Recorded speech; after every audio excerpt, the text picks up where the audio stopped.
Delivery बॉयकडून घरफोडी 13 लाखांचा मुद्देमाल जप्त, आरोपी अटकेत, सातारा शहराच्या डीबी पथकाची कारवाई।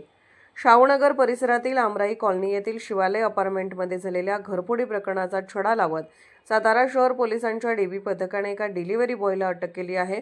त्याच्याकडून चोरीस गेलेले सोन्याचे दागिने, गुन्ह्यात वापरलेले वाहन, मोबाईल फोन असा एकूण 13,01,500 रुपयांचा ऐवज जप्त करण्यात आलाय।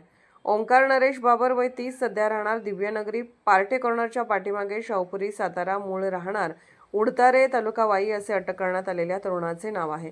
तो एका कंपनीसाठी डिलिव्हरी बॉय म्हणून काम करत होता। पोलिसांनी दिलेल्या माहितीनुसार शाहूनगर येथील आमराई कॉलनीमध्ये 15 जून 2026 रोजी दिवसाढवळ्या बंद घराचे कुलूप तोडून अज्ञात चोरट्याने घरात प्रवेश केला। यावेळी घरातील सोन्याचे दागिने चोरीस गेले होते।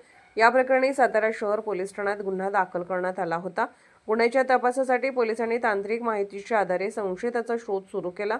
पोलीस अधीक्षक निखिल पिंगळे, अपर पोलीस अधीक्षक डॉक्टर वैशाली कडूकर, उपविभागीय पोलीस अधिकारी राजीव नवले, वरिष्ठ पोलीस निरीक्षक सचिन म्हेत्रे यांच्या मार्गदर्शनाखाली डीबी पथकाने आरोपीचा शोध घेतला।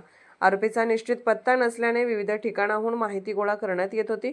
अखेर 2 दिवस सतत पाठलाग केल्यानंतर पहाटेच्या सुमारास 4 चाकी वाहनातून जात असताना पोलिसांनी आरोपी डिलिव्हरी बॉय ओंकार बाबर याला पकडून ताब्यात घेतले।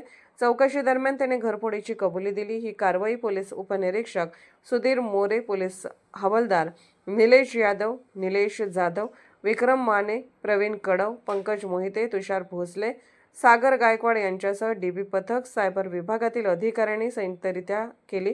पोलिसांच्या या कारवाईमुळे शहरातील घरफोडीच्या गुन्ह्यांचा तपास लावण्यात महत्त्वाचे यश मिळाले आहे।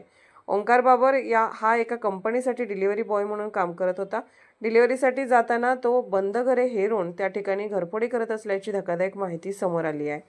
त्याने आणखी किती ठिकाणी घरफोडी केली आहे याची पोलीस त्याच्याकडून चौकशी करत आहेत।